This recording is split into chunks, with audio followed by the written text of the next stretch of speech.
show has been sponsored by Plainview Farm, Hubbardston, Massachusetts. Their alpacas and llamas love to have company, so contact them to book a special visit for your mom's group, scout outing, field trip, or fundraiser. And Bill and Patrick Shea, Hubbardston, Massachusetts, owners of the world's largest collection of Back to the Future memorabilia. They offer VIP tours by appointment. You can contact them directly. All of the profits from donations go to the Michael J. Fox Foundation for Parkinson's Research. Who knew that a little town in north central Massachusetts with a population of a little over 4,000 would hold such hidden gems? But that's why we do what we do. So, tell me about what's here and how it started. Well, it's a goat cheese manufacturing facility. It started back in about 1980 when our predecessors, Bob and Letty Kilmoyer, were given a couple of goats to take care of for a summer.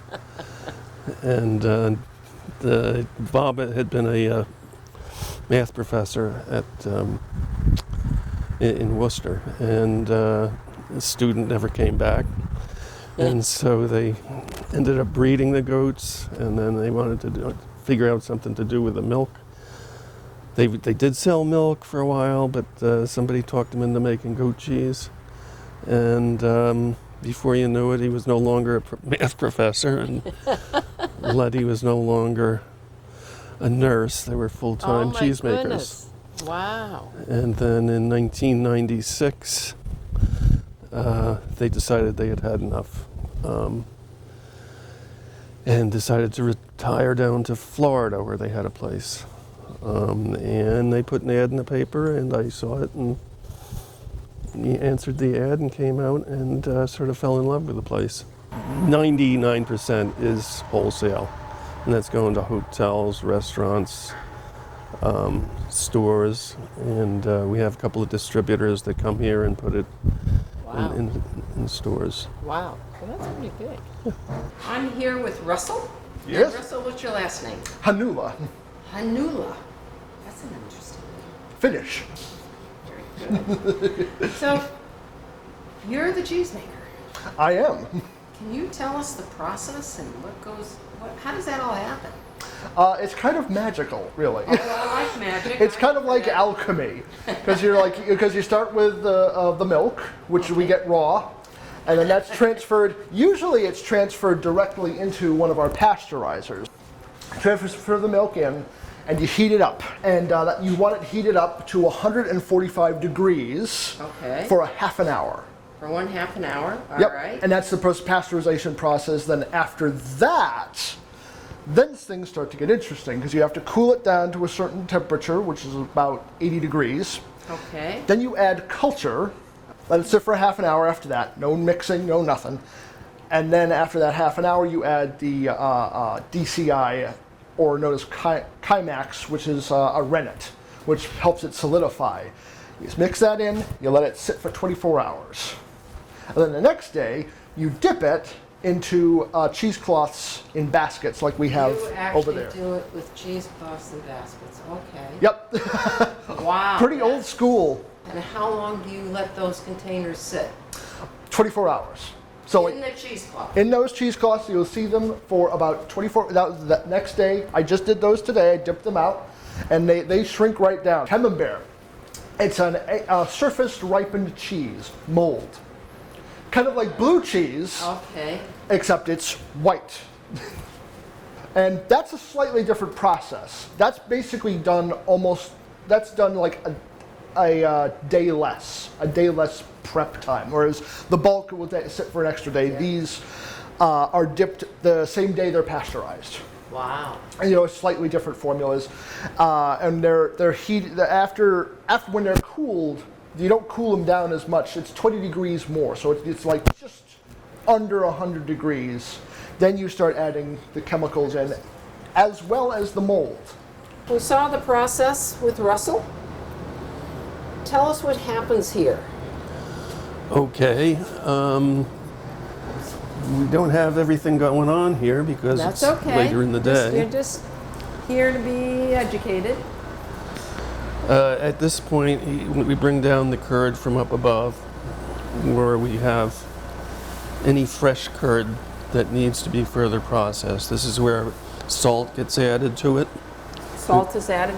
Is it always added to all of it? Salt is always added to cheese. Cheese tastes terrible without salt. I guess I've never tasted it without. So Yeah, I wouldn't know. it's very flat.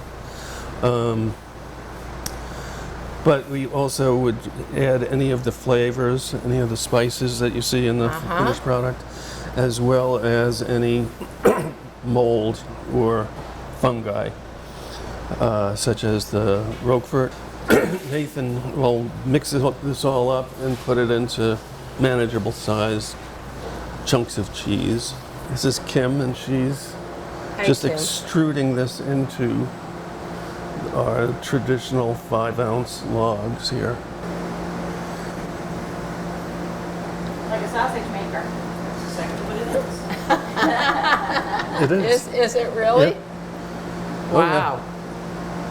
Yeah, all this equipment that we have here is basically for meat packing. This is the Calabrini, which is the sun-dried tomatoes. Oh, this is white buck. This is Wait, what? white buck. This has been inoculated with the Candidum fungi. We let it sit for a couple of days like that, and then when it gets extruded, it gets exposed to the air, and that will allow the mold to just grow on the outside where it can breathe and eat the cheese. Yeah. Working. Well, there's not much going on in here, but these are the blue bonnets, and these are a cheese that we make for a private label, but it's essentially the blue log, just in different shapes. Shapes. So come They- Friday, if you came here, you'd see them turn blue. I mean, really between Friday morning to Saturday morning, they go from looking like that to being bright blue. Once those logs are made, they get hand wrapped in a deli paper and then put into a cryovac bag, which is a shrinkable plastic bag, which then gets put into this machine here, which sucks all the air out of it and then seals it. Wow. And then they get dunked into hot water, and that's what shrinks them. And this is our smoker. I can smell it. Yeah. Wow. So we put hickory sawdust into that smoker there, builds up the smoke, it comes through, Interesting. circulates, and this will Wow. You'd be surprised how many hidden secrets are on these back roads, like things you never know existed. And you'll see some of them, but there's more hidden gems. Like you have no idea, like the craziness that will be hiding on the back roads of a small town. I'd like to know. Can we share the secret? You can follow him. He'll show you a right. bunch of them. There's not enough time in the day to hit them all. I'll tell you this much. Okay. Now, the only thing I have is this vintage that works. Is your body? No, not this Got a call. Yeah. Who are you gonna call? Say, who are you gonna call? Who you gonna call? Two grannies.